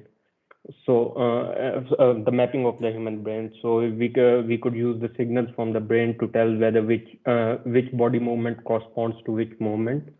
So this was the time when I was very motivated about working in the field of biomedical imaging. So when I graduated from my bachelor's, I got opportunity to go to South Korea and live in Seoul. So Seoul was a very exciting place for me. And over there, I got an opportunity to work on OCT. So OCT, like everyone among you is familiar with OCT. I got there to build my own OCT setup, a fast web source OCT system. So I was very happy that I built the system from 0 to 100%. And then with this system, I used to go to hospitals to do in vivo imaging of animals with doctors. And we used to do imaging in the cardiovascular domain. So we used to use catheters and drive them using some motor and perform imaging inside the coronary artery and try to detect the stent structures. So when I finished my master's degree, I was quite confused whether I should opt for industry or pursue a PhD.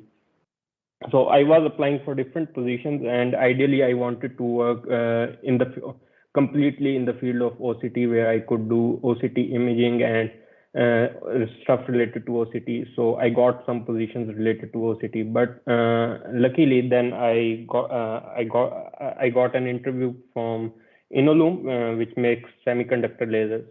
and it was also directed towards OCT. So at that time, I decided that I know quite a lot about OCT, not completely, but yeah, I do know quite a lot about OCT. So it would be a good chance for me to enter into the world of semiconductor electronics and semiconductor laser.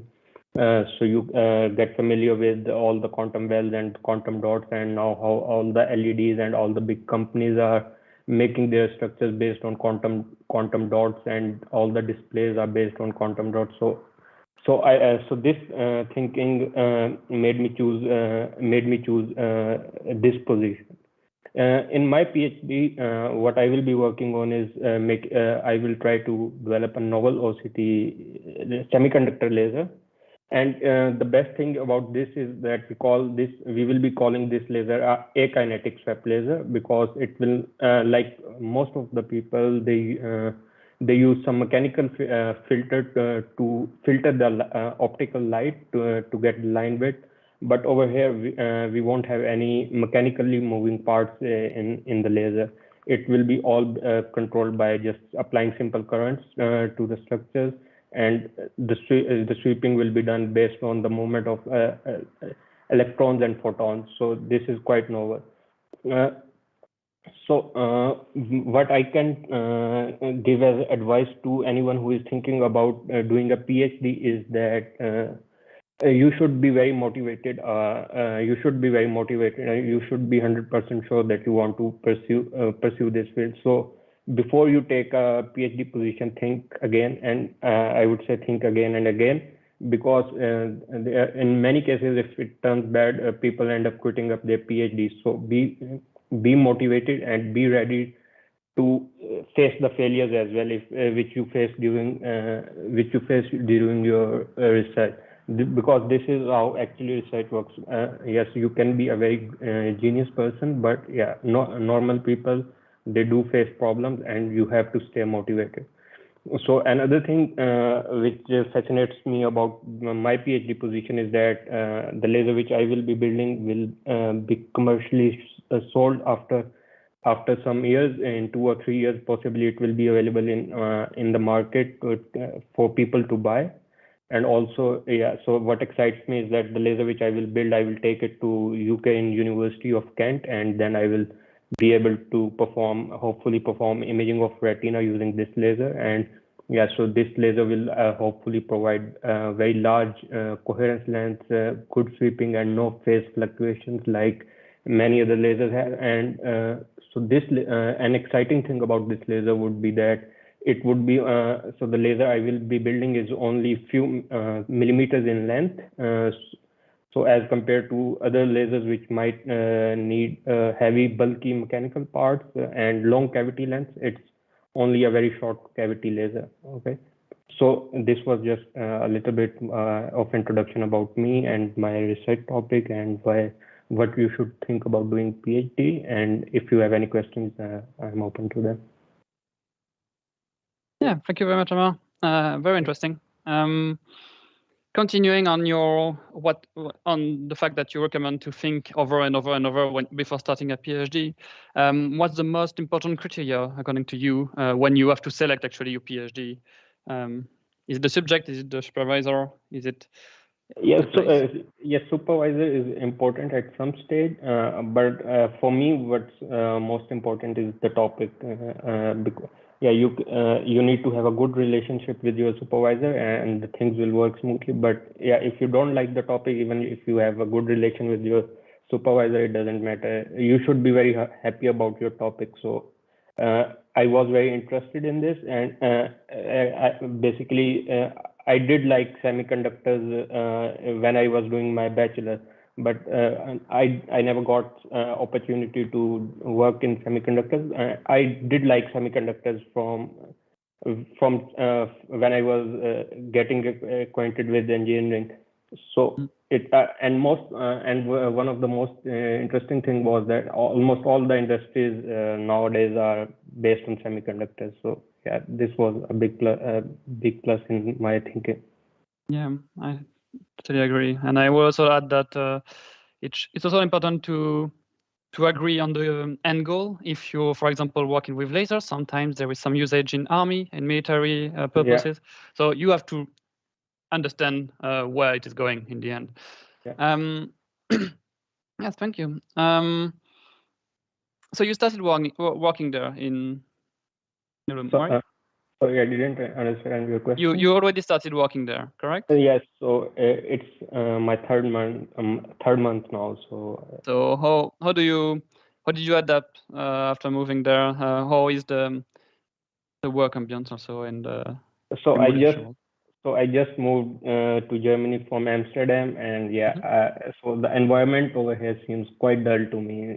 But the work environment is quite good. But other than that, the living environment and the fact that people don't speak English over here, I'm not getting used to it till now. But hopefully, maybe I will learn German. Then things will get better socially. But on workplace, it's very friendly, and I get very good supervision from my supervisor, and the colleagues are very helpful.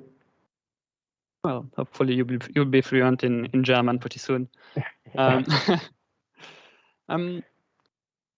you just started a PhD, but last question: do you already have plans for after the PhD? Do you plan to stay there or continue moving around? Or probably I will go to US after this for postdoc most probably, but yeah, let's see what happens. Yeah, great. Yeah. Thank you very much. Yeah, thank you. And we will finish this session with Ronnie. Are you here? Hello, do you hear me? Yes, we do. So okay. And just speak a bit about yourself. Be great. Okay, guys. Hello, everybody. My name is Ronnie, and I'm just entering a second year of my PhD studies. I come from the Czech Republic, a small country right in the middle of Europe, where I studied at Brno University of Technology. I studied a subject called physical engineering and focusing on the physics of solids and optics. My both bachelor's and master's theses were on optical holographic microscopy, the imaging technique providing high resolution wide field images for the biological specimens in real time.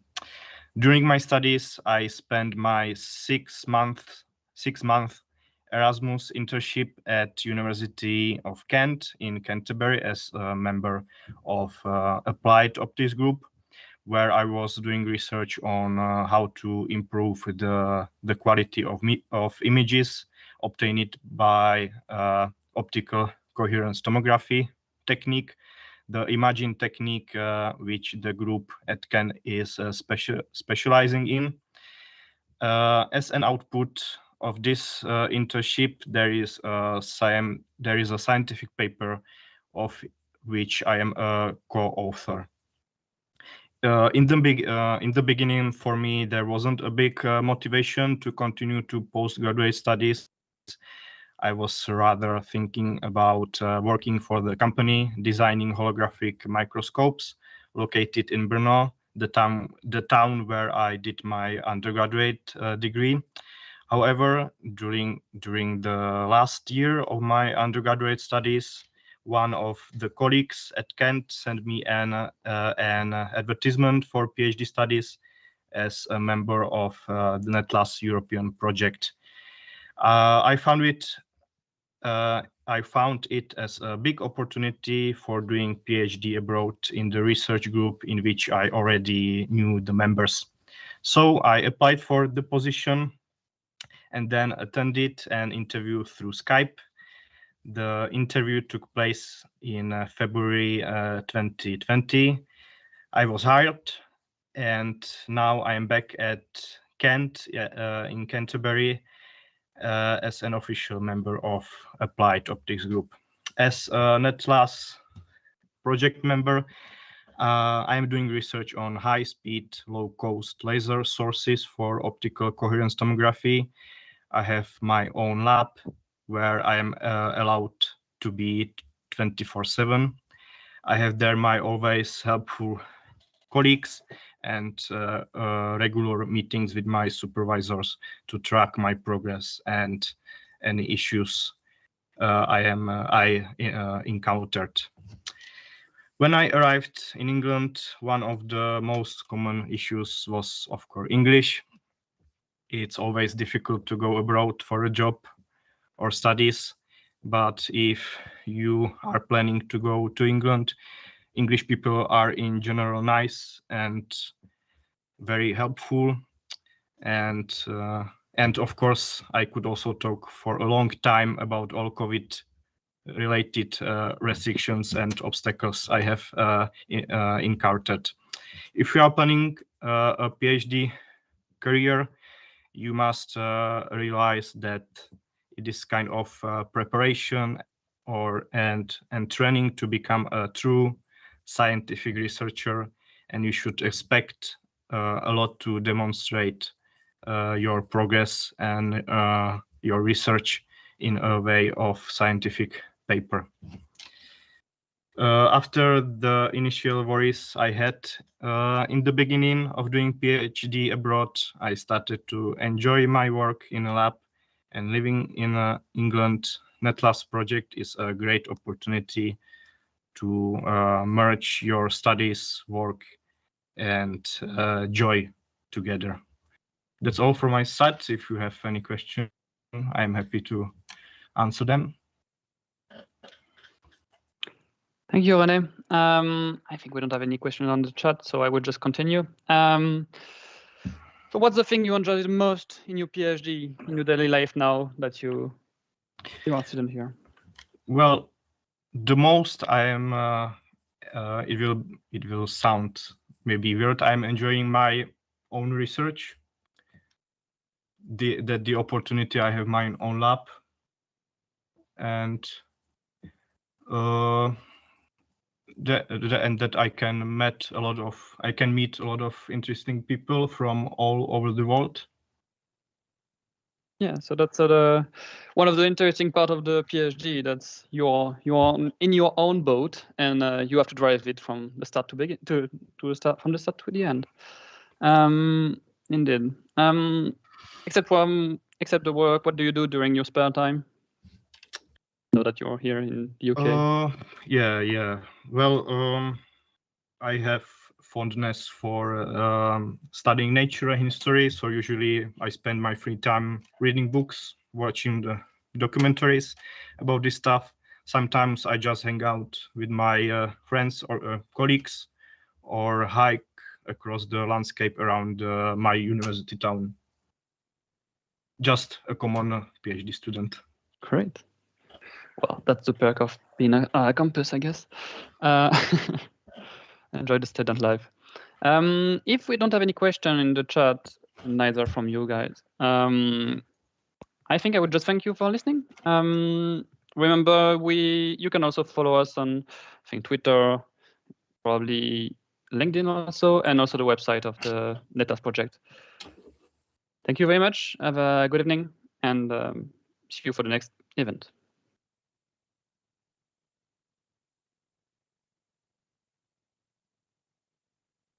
Are we done?